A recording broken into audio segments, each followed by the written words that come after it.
Absolutely. I mean, there was so much fun in the mess. As a mom, you have to figure that out. How do you have fun within the mess? Because if you think every day is going to be perfect, you'll quickly learn it's not. You know, when the unexpected happens, are you still going to have fun?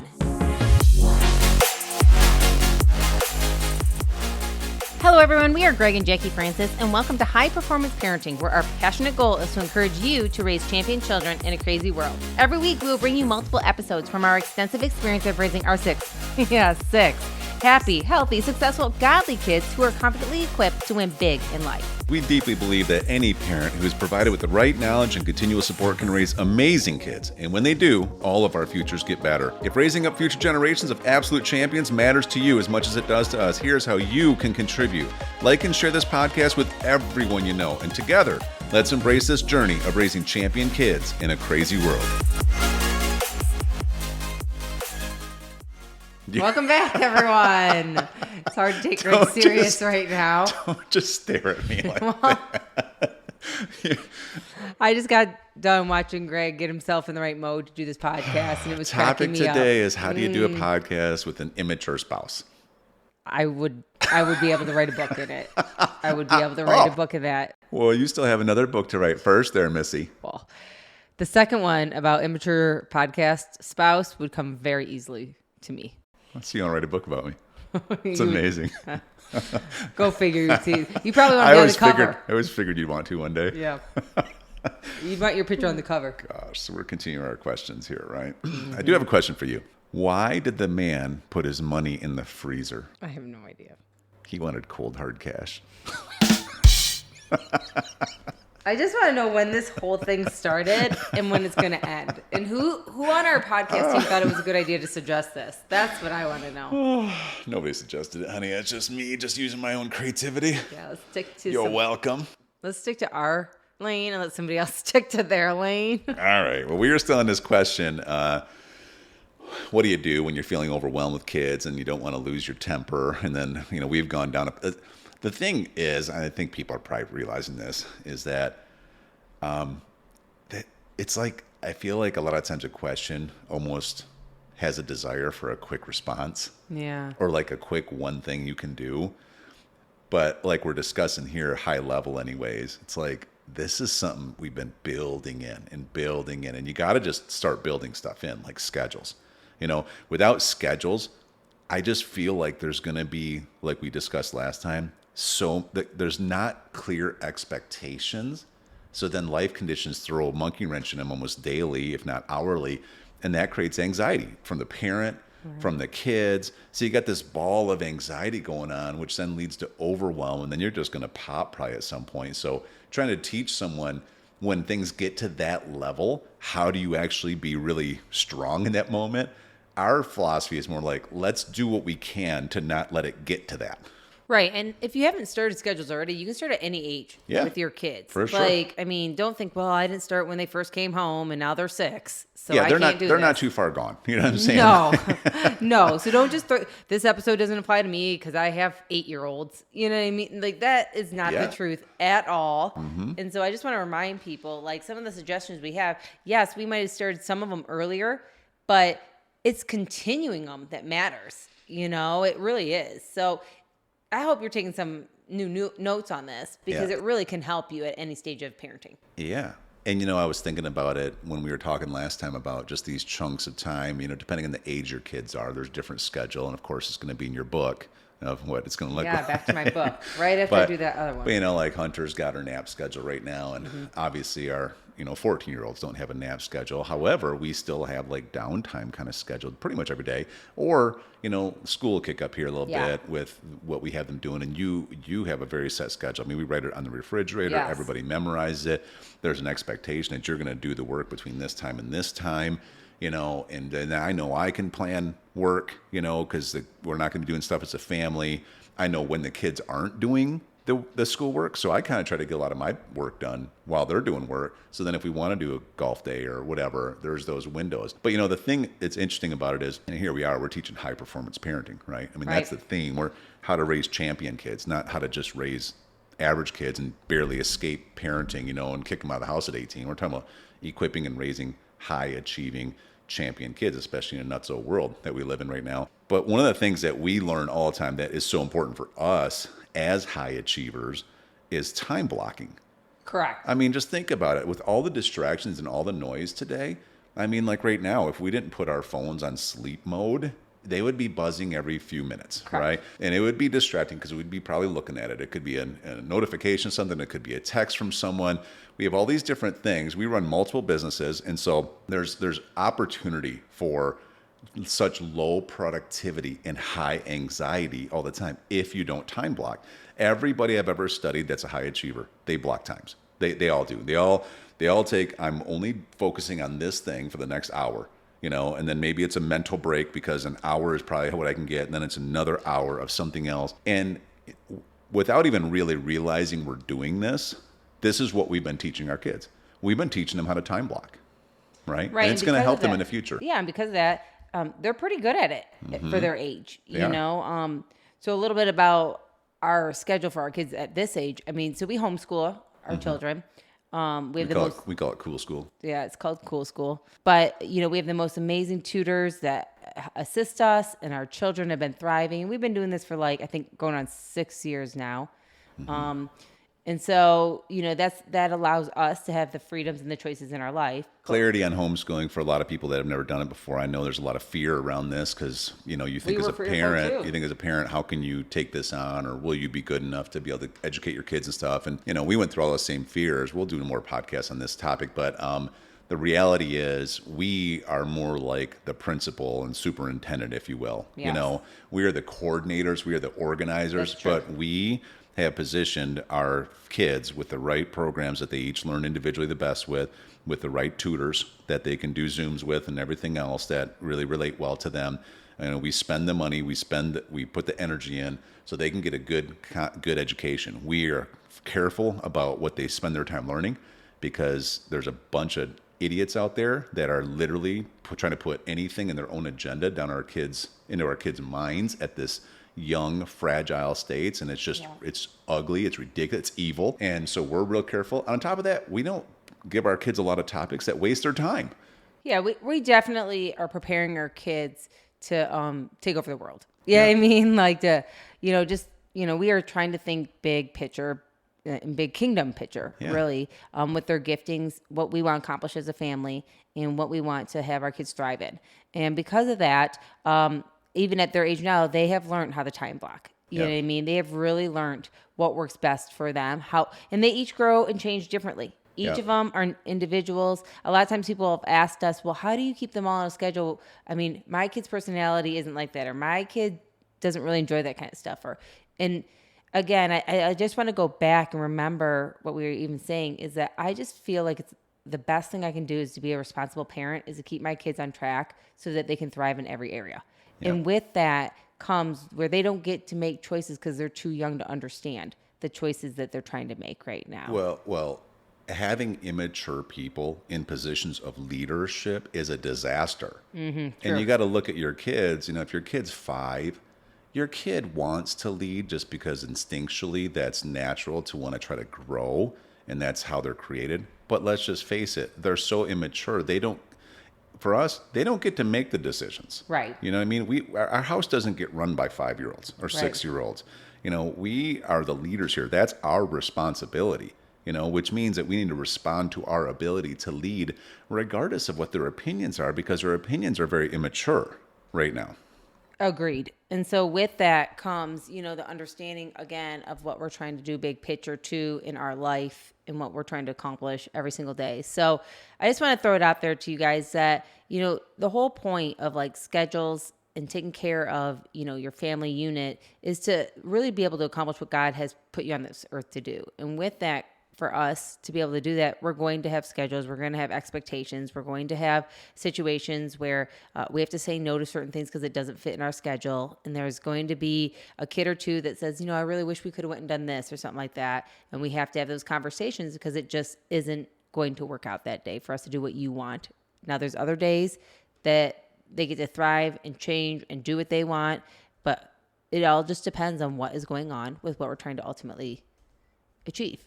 And so Right now with like even the school schedules and stuff like that, I mean, ideally I would love our kids not to have to deal with school every day. I know you would too. It'd be great to be able to let them play and do their thing, but we still need to learn some stuff. We still need to move forward. We still have to prepare for what the future has in store for them. And so we do. We have an awesome schedule that has worked out great. It's taken some time to adjust it, but honestly, they like it.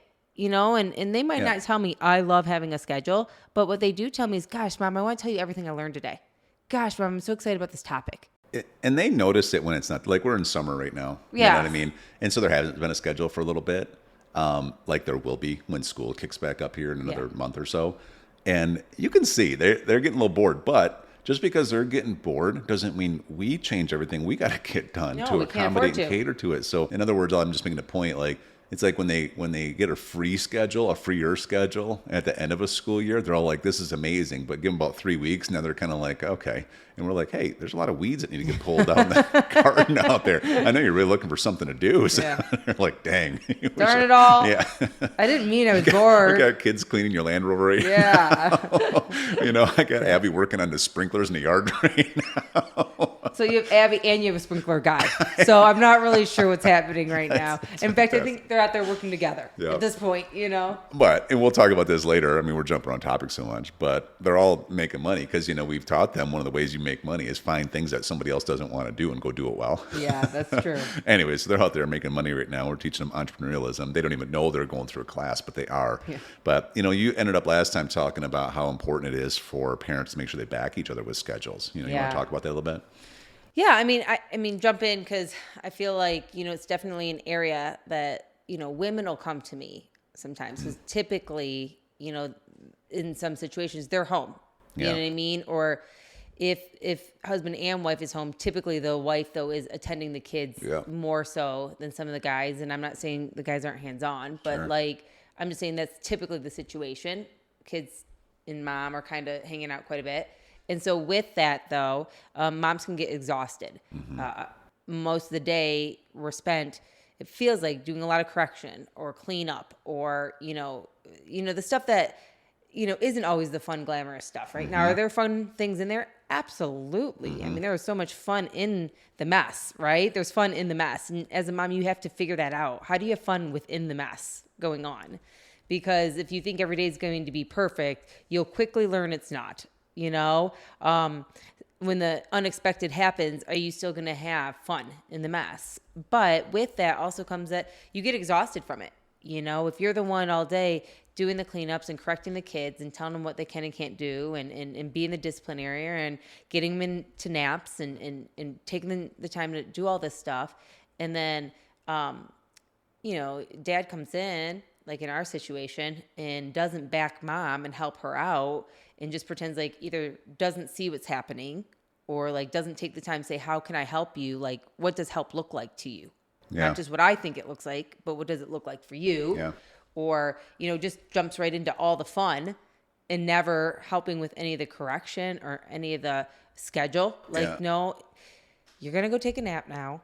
I'll take you up. Right. Mom's doing something else. You're going to be okay with this. Let's go. Yeah. I mean, we need backing because it feels very much, even though you might not be a solo parent, you might feel like a solo parent. And it's a bigger topic than we'll probably handle today, but it is a good point, especially in the infant years. I mean, it's such a natural tendency for mom to be the number one, right? I mean, I just know from experience, even as a dad, like, I don't know how to be the motherly, nurturing kind of person, not really wired that way. My main goal is always to make sure our family's provided for, make sure that we are financially taken care of, making sure that I'm handling all the other things that, you don't have to handle while you're helping with the kid, you know what I mean? And so I can see how a mom, if she's been, consumed by the littles, plus going through a lot of times healing after pregnancies and also just hormones, and the whole change of life and for us like that. Too. Like everything changes. Change of life, and you're with little people and not with adults as much, and all that stuff. I mean, the solution that we had, again, talking high performance parenting here, right, was we worked out getting our finances in a place we could have helpers, And what were the helpers' job? Well, it was to do all the stuff that exhausts mom the most. It's the making the meals. It's the doing the laundry and putting it away. It's the cleaning, running the basic errands, simple things, even like grocery shopping. I mean, there for a season when the kids were little, I mean, we had a full-time person that we paid good money to be in our house, like a normal day job, like an 8 to 5 kind of schedule. On top of that, it also, once we had someone trained up the way we wanted someone to help our kids, then we could actually even go somewhere once in a while and trust what was happening in our household. So, this is just another thing, like schedules is one. Another one is get a helper. Get somebody you can trust. Not just Aunt Sally, who's going to come in smelling like she just smoked 4 packs of cigarettes, and maybe doesn't have the same kind of character and values you want to inject into your household because she's available because she's unemployed. You know what I mean? But that's natural for a lot of people to do this kind of stuff. Sometimes maybe it's not even apparent if they're going to fight you on how you parent all the time, because then it creates more anxiety in your household versus less. And so one was schedules because of the expectation. Number 2, get a helper. Get a helper. And if you don't know how to do that, get a coach that actually has done this, and they give you a lot of advice on this. And then the whole backing. How did you... Making sure you're backing each other. But speaking to that point of backing each other, for sure, I had to back you with schedules. I can't just come home and be the fun dad when the kid needs to go down for a nap. I got to be like, okay, we'll play afterwards, kind of a thing. Or, maybe it's even just you and I talking through okay, I remember us having this conversation where you were exhausted, and for me to do a lot of what you would do, it just wasn't like I don't even know how to do this with little babies. You know what I mean? I don't even know how to be this for little babies. But what do you really need? I don't think it necessarily had to be me doing the things you needed. It just needed to be somebody so you could get a break. And we had to get an agreement and all that. That's where the helper thing came in, et cetera. So, because, I still had to take care of the stuff that we need to take care of as well. Yeah. Good point. Did I make you mad? Are you remembering? Maybe. Are you remembering me dropping the ball? In that season? Over here. Yeah. Maybe I'm yeah. Oh, boy. Yeah. Oh, okay. Well, I don't know what we're going to talk about tonight. Yeah, we're going to talk about later on. The podcast that won't be aired. Got it. People would probably actually enjoy it, though. Yeah. But your little button wouldn't work later then. Boom, boom, boom. Yeah. Right. Be a wah, wah. Yeah. All right, wrapping up this topic. Yeah. So scheduling, finding helpers, learning how to back each other. Okay, we kind of talked about that one from the last question that came in the podcast prior. And then probably the fourth one, if you want to touch on real quick before we wrap this up, how about diet? Yeah, you mean for the kids, you're saying? Well, again, we're talking about a high anxiety situation in a household. What creates anxiety? Well, what's one thing that makes your kids a little bit even less likely to fit into a schedule, or less likely to listen well? What makes them more likely to act up or to have high highs and low lows? What does that more than lack of sleep and wrong diet? Right. How many families have we helped coach this area about, what are your kids eating? Oh, my kid is just so hyperactive all the time. My kid is so this, but what are you feeding them? Right. You want to talk about that a little bit? Yeah, I think, again, it's one of those things that, everyone has to kind of sit down and discuss what works for their family. For ours, we're more of a healthier family, not perfect, again, by any means, but we really believe in, really taking care of ourselves. And that starts with healthy food choices for our children, and with that comes making sure that they are being fed foods that actually will fill them up and sustain them, so that they actually can feel the energy from their food so they can go do their day. What it isn't for us is lots of sugars, fast food, processed food, that kind of stuff that doesn't really work for our diet or for the children's diet. I know how it used to make me feel, before we got educated on this kind of stuff. I can't imagine what it makes other kids feel. And being aware of the amount of different kinds of foods that they are eating and what they should not be eating. I'm just a big believer that, we want to make healthy choices for ourselves. We have taught our kids early on that, we don't want to be unhealthy in all aspects of our lives, because God blessed us with this amazing body. Yep. We need to respect this body, and we need to take care of this body. And for us, that looks like really eating to the best of our ability on a daily basis with a healthy diet. And for us, that's, fruits, vegetables, obviously meats and stuff like that. But it's also not having so many sugars in our diet where a kid feels like they are bouncing off a wall.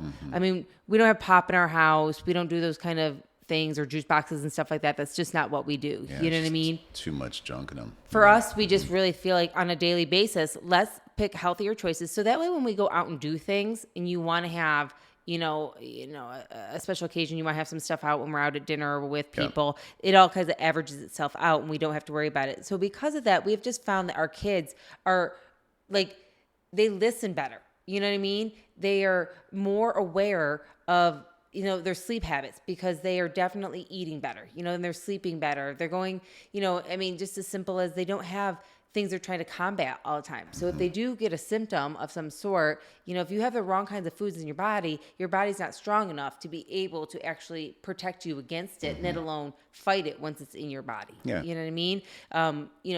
We truly believe in like tons of healthy choices, like water versus juice. Yeah, and we'll go down the road in this because it's a good episode to do just on diet down the road, I think, with some of these simple basic concepts. But one last thing I'll say before we wrap this up, so we're out of time, is I think it's also been a great thing how you have also organized not just the types of food we eat, but also a schedule for eating. Right. Goes back to the schedule, right? It does, but it's consistency. It's like when we have all these busy things, they know what time they have to wake up. Like they don't get to just bring their food in and scrambling to start homeschool stuff. You got to get up at a certain time. When we teach them how to manage themselves to do it, depending on the age they're at, right? They're young, then we're doing it. But, like with our kids now, the older they all have to get themselves up out of bed. And if you want a little slow time to be able to eat breakfast, then that's up to you. Set your alarm 30 minutes earlier. And you take ownership of that, But if we you don't set get to just skip meals either. So if not, we will set it for you. You don't get to just oversleep and say, well, I'll just eat at lunch. Because we also know that how that affects them when they're trying to go into their school day. Right. They have to be able to have something that really is going to keep them energized for the day. So anyways, good stuff to talk about further. Yeah, it's really good. Yeah. It's good. Okay. We'll hit on all this more. It's so hard. We do little nuggets. We got to get... I'm kind of nervous to turn the microphone off because I feel like you're going to give me a correction after this. So you just want to keep talking. Let's just keep. This is the longest episode we have. We'll just keep talking because I know how nice you are in this podcast. Well, they didn't do anything wrong. But I did apparently. Always. God, hate that feeling when you don't know what it is. Oh, you're going to pull that card. All right. See you, everybody. Hey everyone, thanks for listening and thanks for your love and support. We hope that today's episode added tremendous value to you and your family.